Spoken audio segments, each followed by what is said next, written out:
ओम शांति।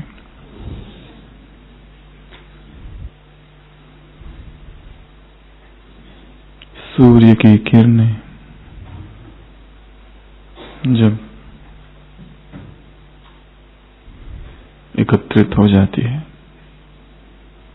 तो आग उत्पन्न कर सकती है। मन की शक्तियां जब एकाग्र हो जाती है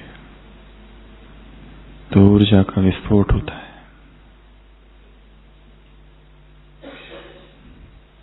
मन की एकाग्रता संपूर्ण ज्ञान है। मन की एकाग्रता में समग्र ज्ञान का स्रोत निहित है।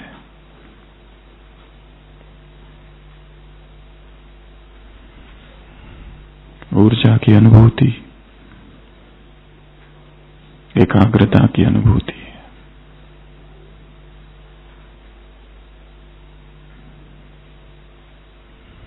विदेश में कभी एक महिला थी, रूस में, जिसके पास ऐसी अद्भुत शक्तियां थी, ऐसी मन की एकाग्रता थी कि वो अपने इर्द गिर्द जो वस्तुएं थी उन पर अपने मन को एकाग्र करती थी और वो वस्तुएं हिलने लगती थी। चम्मच, टेबल पर रखी हुई वस्तुएं,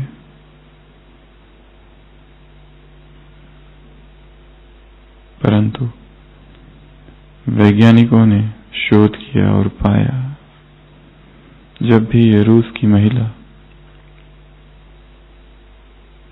इस तरह के प्रयोग करती थी तो उसका 3 पाउंड वेट कम हो जाता था। ऊपर से उसने कुछ भी नहीं किया, जो किया अंदर से किया, परंतु शक्ति बाहर गई और उसका वजन घट जाता था। वो लगभग 1 हफ्ता थोड़ी अस्वस्थ रहती थी और फिर सामान्य हो जाती थी। ऐसे बहुत से शक्ति के प्रयोग है, एकाग्रता के प्रयोग है।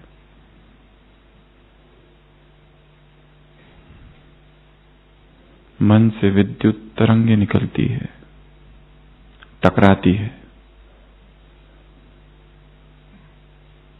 विचार ऊर्जा है, एनर्जी है। वो एनर्जी यदि एकाग्र हो जाए तो वस्तुओं को, चीजों को, भौतिक चीजों को, मटेरियल को प्रभावित कर सकती है। यहां तक कि संसार की जो चीजें हैं और उनके जो एटॉमिक नंबर्स है वो बदल सकते हैं।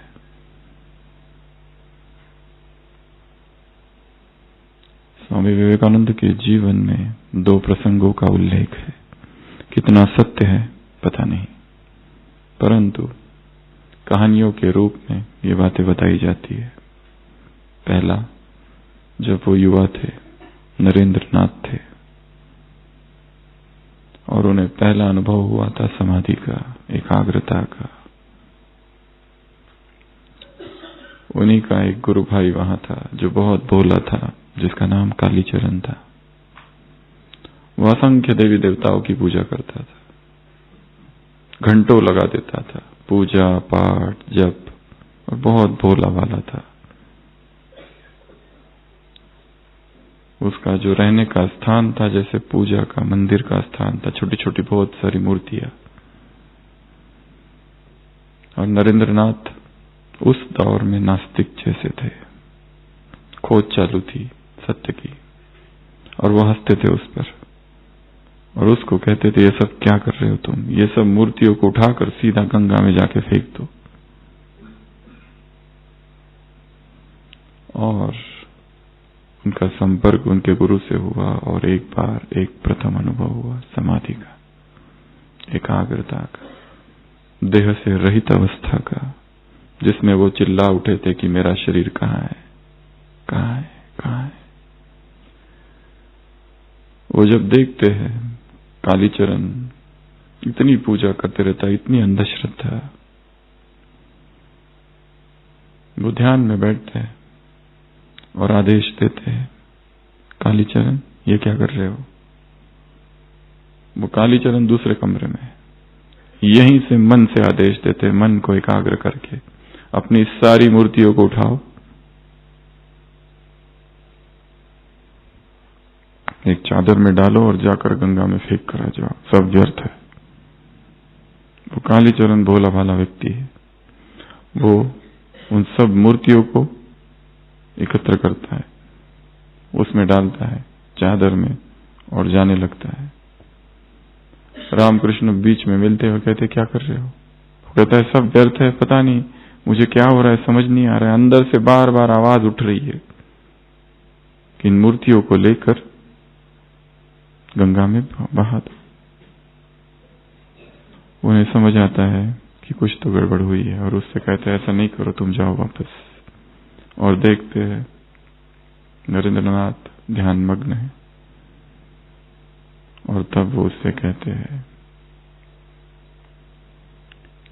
कि एकाग्रता सिद्धि को ला सकती है और सिद्धि पतन का कारण हो सकती है। इसलिए अभी तुम्हें यह अनुभव वापस नहीं होगा जीवन भर। जब तुम्हारे शरीर छोड़ने का समय होगा और उससे 3 दिन पहले केवल यह अनुभव होगा, तब तक यह चाबी अब मेरे पास रहेगी, इस समाधि की अवस्था की। एक प्रसंग। दूसरा प्रसंग, शिकागो। वो जब जाते हैं तब टहल रहे हैं, भाषण पर भाषण सीरीज चालू है, लंबी कॉन्फ्रेंस है और वहां समुद्र है। समुद्र के तट पर कुछ बच्चे खेल खेल रहे हैं, उनके पास गन है, एयर गन, और उन्होंने उस समुद्र के वहां पर अंडे के छिलके एक शेल्स डाल के रखे हैं और वो शूट करने की कोशिश कर रहे हैं, पर जितने बच्चे होते हैं किसी का भी निशाना नहीं लगता।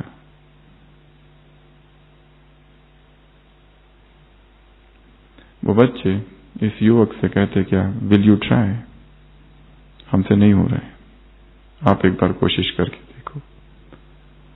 और वो लेते हैं और जितनी भी गोलियां उसमें से निकलती है एयर गन से, वो सभी निशाने पर लगती है और सारे एक शेल्स टूट जाते हैं।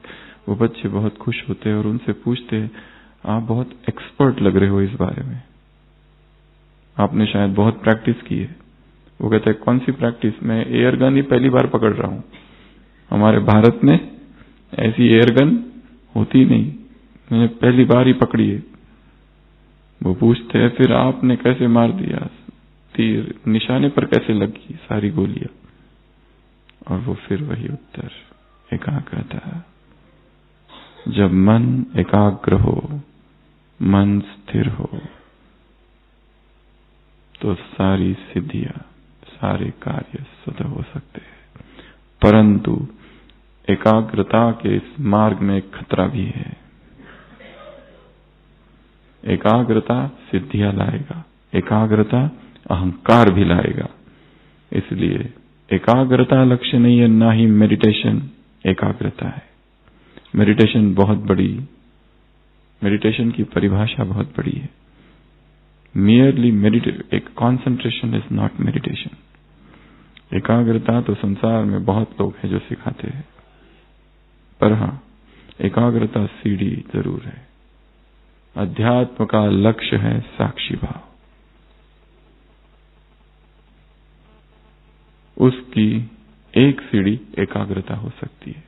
एकाग्रता शुरुआत है, साक्षी भाव अंत। साक्षी भाव से चित्त शांत हो जाता है, एकाग्रता से शक्तिशाली बनता है। परंतु वो शक्ति यदि दिशाहीन हो जाए तो अनर्थ कर सकती है।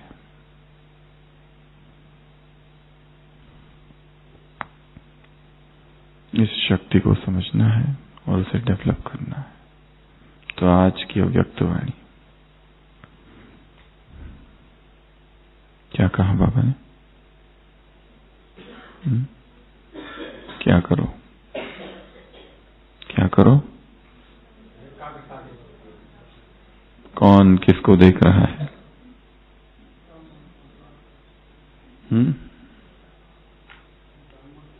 ये ब्राह्मण संसार कैसा है? ये संसार छोटा है, न्यारा है, श्रेष्ठ है, प्यारा है, विशेष है, अलौकिक है।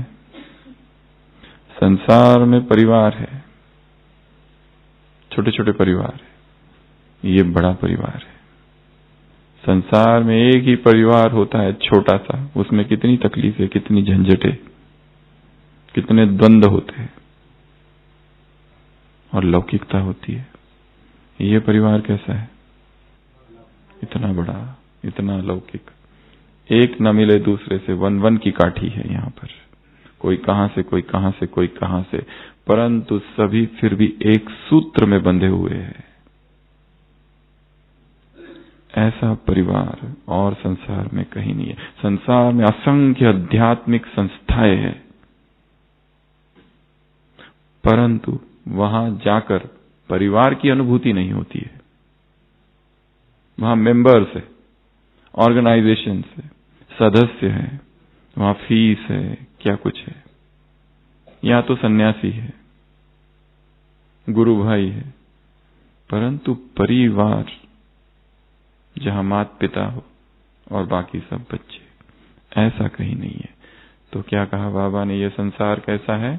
अलौकिक। ये संसार कैसा है? बेहद का। ये संसार कैसा है? श्रेष्ठ। ये संसार कैसा है? छोटा सा। ये संसार कैसा है? न्यारा। ये संसार कैसा है? प्यारा, श्रेष्ठ, विशेष। और जो संसार के अंदर रहने वाले हैं वो कैसे है? वो भी विशेष है, वो भी श्रेष्ठ है। और एक एक पर जिम्मेदारी है, किस बात की? विश्व परिवर्तन की। तुम ऊंचे जाओगे तो संसार ऊंचा जाएगा, तुम नीचे जाओगे तो संसार नीचे जाएगा। सब कुछ तुम पर निर्भर है। तुम ऊपर, संसार ऊपर, तुम नीचे, संसार नीचे। तुम्हारी वृत्ति, दृष्टि, कृति सब संसार को प्रभावित कर रही है। तुम्हारा संकल्प संसार को प्रभावित कर रहा है। और मधुबन विशेष ये लाइट हाउस है, सेंटर है, टीवी स्टेशन है। यहां से किरणें संसार में फैलती है।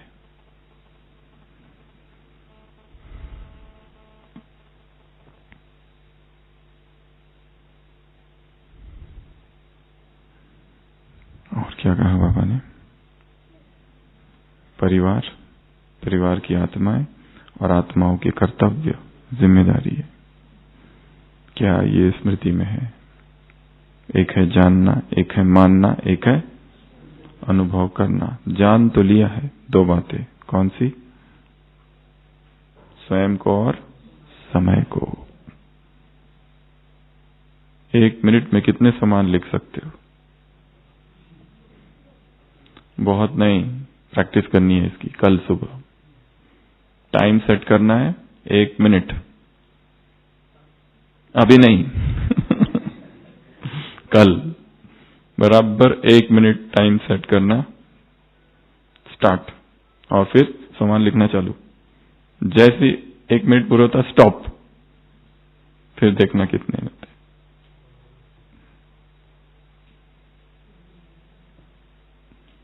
तो ये है पहली ड्रिल, पहला होमवर्क आज की मुरली से। 1 मिनट में कितना याद आता है। और एक बार अभ्यास किया, अभी थोड़ी देर के बाद नेक्स्ट वही अभ्यास, परंतु पहले समान रिपीट ना हो। या फिर इस अभ्यास को एक दूसरे रीति से लिया जा सकता है। कल साकार मुरली जो चलेगी, वो मुरली पूरी सुन लेना। सुन के पूरी हो गई, उसके बाद में एकांत में जाके बैठो, 1 मिनट अलार्म, और फिर लिखो क्या क्या याद आता है। तुम कौन हो? तुम कौन हो? कितना फास्ट याद आता है। तो जानना, मानना और अनुभव, 3 प्रकार के अनुभव। कौन से? अच्छा, नीचे से साधारण, मध्यम और श्रेष्ठ।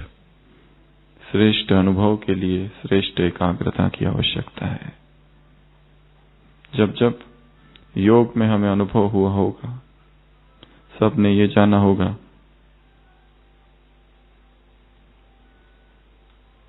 कि वो अवस्था एकाग्रता की अवस्था में हुआ था, वो अनुभव। मन बुद्धि एकदम स्थिर हो गई थी। हम अगर कहें कि हमने आज किसी को सकाश दी, ये कैसा माना जाए, ये कैसे माना जाएगा? क्या प्रमाण है कि सकाश पावरफुल थी? क्या होगा उस समय? मन बुद्धि क्या हो जाएगी? वन पॉइंटेड, इतनी एकाग्र हो जाएगी कि हमें दिखेगा कि हम यहां हैं, वो आत्मा यहां है, हमने सकाश दी और वो सकाश जा रही है और उस आत्मा को उस किरणों ने स्पर्श किया, टच किया। तो एकाग्रता अपने आप में अभ्यास है, प्रैक्टिस है। और आज हम देखेंगे इस एकाग्रता को लाने के लिए क्या किया जाए। मुरली में इसकी चर्चा नहीं है, मुरली में चर्चा है उसके फायदों की। किसकी चर्चा है? फायदे।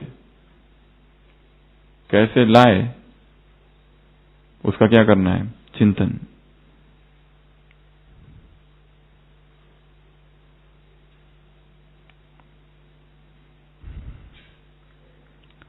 और क्या कहा? सीट पर सेट हो जाओ, तब अनुभव होगा। अगर नहीं होते हैं तो क्या होता है? अपसेट। फिर क्या होता है? बेचैन होते हैं, आनंद की अनुभूति नहीं होती है, परेशान होते हैं, परवश होते हैं, अपसेट होते हैं, प्रभावित होते हैं माया से, प्रकृति से, आत्माओं से, संस्कारों से, अपने आप से भी। स्वभाव और संस्कार, 2 शब्द। संस्कार जगते हैं पुराने रावण के विकारों के। क्रिश्चियनिटी में दिखाया है, जीसस क्राइस्ट को कई बार कहते हुए सुना है कि वो कहता है the demon is in you, राक्षस तुम्हारे भीतर है। और ये राक्षस व्यक्ति के अंदर प्रवेश करता है और उससे पाप कर्म कराता है। वो अंदर बैठा है, इसी राक्षस को हम संस्कार कहते हैं। पर जो योगी होता है उसे ये संस्कार प्रभावित नहीं करते। नहीं तो संसार के लोग इतने दुखी क्यों है? वो भी, उनमें भी दिव्यता तो है ही, हर एक आत्मा है, and every soul is divine. फिर भी उसमें एक राक्षस प्रवेश है, वो उससे सब कुछ कराते रहता है, और वो राक्षस है संस्कार। तो बाबा ने क्या कहा? किसको याद करो? किस संस्कार को याद करो? आदि और अनादि को याद करो। वो मेरा संस्कार है, ना कि ये। इसको डिनाई करो, रिजेक्ट करो, ये है ही नहीं। क्योंकि जहां मेरा है वहां अपनापन, और अपनापन है वहां पर अधिकार। Reject, deny. भले उसके वशीभूत है उस समय, परंतु इसी बात को रिपीट करते रहना है कि ये मेरा नहीं है, थोड़े समय के लिए मैं प्रभावित हूं। बाबा ने तो इसी मुरली में कहा है, स्वप्न में भी और संकल्प में भी दुख की लहर ना आए। ये दुख अनुभव होना अर्थात विकार। दूसरा है स्वभाव। स्वभाव अर्थात आत्मिक भाव में स्थित होना।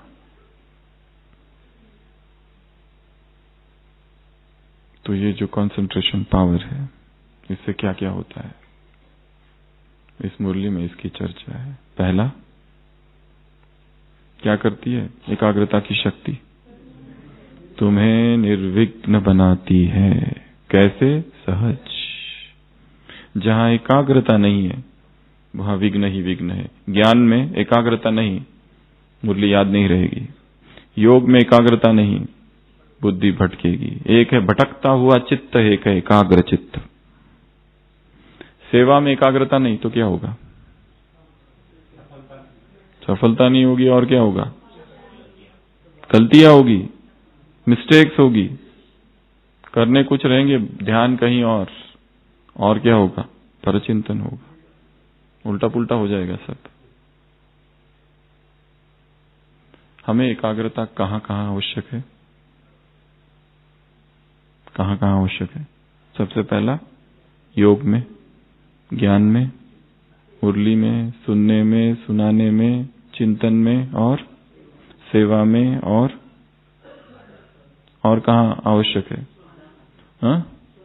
सुनने में, सुनाने में और कर्म में और भोजन में, बनाने में, खाने में, खिलाने में और देखने में और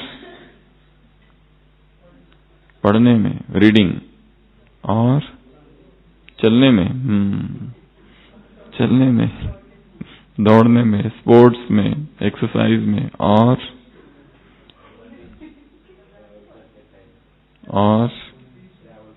स्पीच में, बोलने में। और एकाग्रता कहां कहां आवश्यक है? कोई बहुत स्किलफुल काम है वो करते समय, कि जिसमें बैलेंस की ज्यादा आवश्यक है, वहां आवश्यकता है। ड्राइविंग करते समय, क्रिएटिव कार्य करते समय, कोई प्रॉब्लम को सॉल्व करते समय, कोई सम को सॉल्व करते समय, कोई समस्या के ऊपर चिंतन करते समय, कोई विकार से मुक्त होने के लिए चिंतन कर रहे, उसके ऊपर एकाग्रता चाहिए। एडिक्शन से फ्री होना है, उसमें एकाग्रता की आवश्यक है। और संशोधन करने में, रिसर्च करने में साइंटिस्ट कितना एकाग्र होता है। संगीत में एकाग्रता की आवश्यकता है, साइंस में एकाग्रता की आवश्यकता है, और डांस में एकाग्रता की आवश्यकता है, सिंगिंग में एकाग्रता की आवश्यकता है, और पेंटिंग में एकाग्रता की आवश्यकता है। हर कार्य कौशल जो भी है, सब में एकाग्रता की आवश्यकता है। Doctor profession, medical profession, lawyer, legal profession, कोई भी प्रोफेशन हो, स्कल्प्टर, मूर्तिकार, शिल्पकार, कवि, सबको क्या चाहिए? एकाग्रता चाहिए। अगर एकाग्रता नहीं तो ध्यान भंग हो जाता है, बुद्धि इधर उधर भटकने लगती है। कुछ जिस लक्ष्य के लिए आए वो लक्ष्य हम नहीं देखते, कुछ और देखने लगते। एक व्यक्ति सोचता है कि मुझे तीर्थ स्थान पर जाना चाहिए, बहुत भक्ति भाव वाला है, और ऐसे एक बड़े तीर्थ स्थान पर पहुंचता है, और तीर्थ स्थान पर पहुंचते ही देखता है यहाँ क्या हो रहा है, लोग ये क्या कर रहे हैं। लोग तो बिजी है खरीदारी में, लोग शॉपिंग कर रहे हैं वो, क्योंकि वो तीर्थ स्थान ही नहीं है, टूरिस्ट प्लेस भी है, क्योंकि इतना बड़ा है। और जितना बड़ा तीर्थ स्थान उतना ही बड़ा वो क्या बन जाता है? टूरिस्ट प्लेस बन जाता है। लोग वहां पर दुकानों में खड़े हैं और खरीदारी कर रहे हैं। वहां पर डांस हो रहा है, कई लोग कठपुतलियों का डांस देख रहे हैं, कोई लोग ऐसे ही घूम रहे हैं, कोई लोग म्यूजिक देख रहे हैं, कोई लोग इलेक्ट्रॉनिक गैजेट्स खरीद रहे हैं, कोई लोग दुकान से वस्तुएं खरीद रहे हैं, कोई साड़ी खरीद रहा है। वो कहता है ये क्या हो रहा है प्रभु? कोई खा रहे, खाने तो स्ट्रीट फूड, कोई फोटो ले रहे। वो तीर्थ स्थान पे घूमता है इधर उधर और चिल्लाता है जोर से, प्रभु पवित्रता कहाँ है, अध्यात्म कहाँ है? ऊपर से प्रभु की आवाज आती है। क्या कहा होगा प्रभु ने?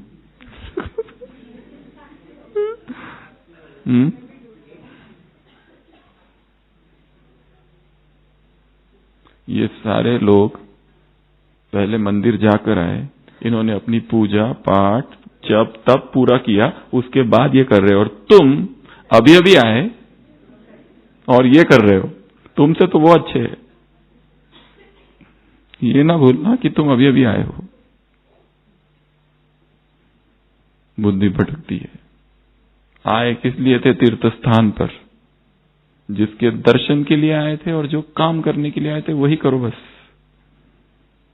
यहां ये क्यों, वहां वो क्यों, इस डिपार्टमेंट में ऐसा क्यों, उस डिपार्टमेंट में वैसा क्यों?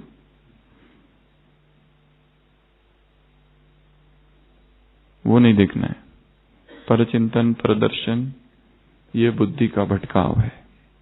जिस कार्य के लिए मधुबन आए हो बस वही करो, फिर अवसर नहीं मिलेगा। तो सबसे पहला एकाग्रता क्या कर देती है? निर्विघ्न बना देती है। ज्ञान सफल होगा, योग सफल होगा। संपूर्ण एकाग्रता ही समग्र ज्ञान है।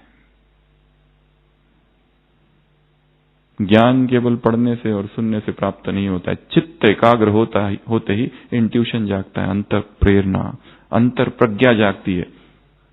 जो भी किताबें संसार में लिखी हुई है वो सब पास्ट एंशिएंट स्टोरीज है, पुरानी। अभी क्या है वो जागेगा भीतर। अब क्या करना है वो अंदर से आएगा।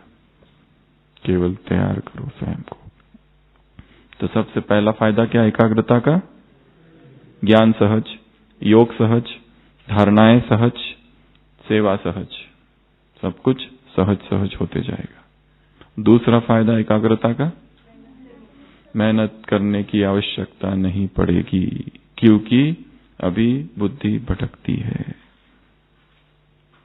बहुत मेहनत करनी पड़ती है। और जब मन बहुत ज्यादा एकाग्र होता है, इसलिए अभी अभी योग किया और योग पूरा होते ही मुरली पढ़ो, तुरंत पकड़ में आती है। और वही मुरली दोपहर को 2 बजे पढ़ो, 12 बजे पढ़ो, शाम को 5 बजे पढ़ो, क्या होता है? पढ़ ही रहे, कहां पढ़ रहे और कितना पढ़ के पूरी होने के बाद भी पता नहीं कि हो गई। होने के बाद पता चलता है ये पूरी हो गई। उससे भी आगे की स्टेज, सुनाने के बाद सुनाने वाला ये जानता है कि मेरी मुरली पढ़ के हो गई है, उसे भी नहीं पता उसने क्या सुनाया, क्योंकि पढ़ने में तो सभी एक्सपर्ट है और सुनाने में तो पीएचडी हासिल है सबको, परंतु वो मैकेनिकल है केवल। इसलिए योग में, ज्ञान में, सेवा में, धारणाओं में क्या होगा? मेहनत कम होती जाएगी। इसलिए एकाग्रता कोई एक दिन का अभ्यास नहीं है, छोटी छोटी चीजों में एकाग्र। अभी सुनने बैठे हैं यहां पर, इतना एकाग्रता से सुनो, कुछ भी, चाहे मुरली, क्लास, कुछ भी, just be 1 year, all years. सुनने के अतिरिक्त तो कुछ भी नहीं करना। और उस क्रम को एक ट्रैक बनाओ, यहां से चालू किया, फिर ये आया, फिर ये आया, फिर ये, एक फ्लो चार्ट। विदेशी आते हैं ना, कैसे लिखती है मुरली, पूरा चार्ट बना देते हैं, डायग्राम कर देते हैं, ड्राइंग करते हैं मुरली, और फिर पढ़ते हैं, तुरंत याद आता है, ये बताया, ये बताया, ये बताया, ये बताया। तो दूसरा फायदा, मेहनत की आवश्यकता कम नहीं। तीसरा फायदा, अनुभूति होगी योग में, किसकी? एक बाप दूसरा ना कोई की। इसी मुरली में कहा है, कोई लगाव नहीं, कोई आसक्ति नहीं, कोई आकर्षण नहीं। संसार का आकर्षण नीचे खींचता है। तुम कौन हो? उड़ती कला वाले, ऊपर उड़ो। जब जब संसार का लगाव जागता है, क्या होता है? गिरती कला हो जाती है, नीचे खींचता है। हमें कुछ भी ना खींचे इस संसार का, किसी का भी प्रेम, किसी की भी आसक्ति, किसी का भी लगाव, क्योंकि कल परसों मुरली में था ना, इस संसार के सभी लोग क्या है? धोखा देने वाले हैं। प्रीत किसी से भी नहीं करनी, अगर की तो धोखा मिलेगा, कंफर्म है।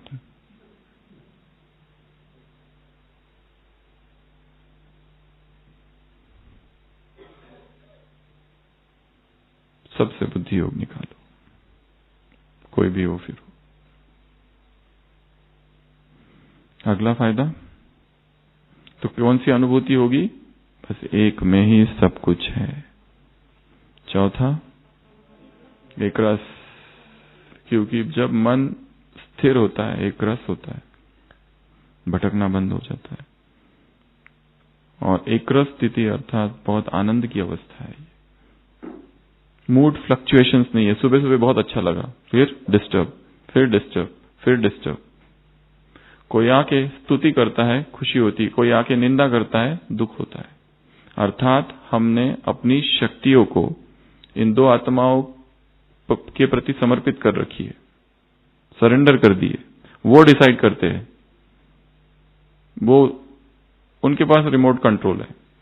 वो रिमोट उधर से दबाते हैं, चलो इसकी तारीफ करते हैं। प्रेस का बटन दबाया, खुशी, वो कहते हैं ज्यादा ही खुश हो रहा है, इसको नीचे लाना चाहिए। दूसरा बटन दबाते हैं, निगेटिव में चला जाता है पूरा, सारी खुशी खत्म। Do not surrender your power to others. अपनी शक्तियों को समर्पित नहीं कर देना है। हम डिसाइड करेंगे कब खुश रहना है और कब कब ज्यादा खुश रहना है।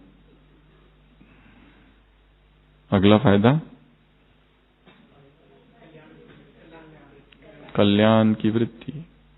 सबका कल्याण हो, किसी के प्रति घृणा नहीं, चाहे कोई भी हो। जिसने हमारा अहित किया है, जिसने हमें धोखा दिया है, जिसने हमें बहुत सताया है, उसका भी कल्याण हो।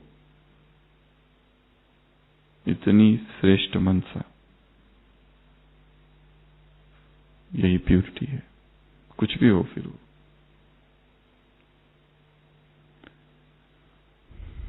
जैसे भगवान किसी से घृणा नहीं कर सकता, हम भी किसी से घृणा नहीं कर सकते। शिव के अंश शिवांश है हम, जैसे वो है वैसे हम हैं, एक ही। अगला, भाई भाई की दृष्टि, ये सब जुड़े हुए बातें। अगला,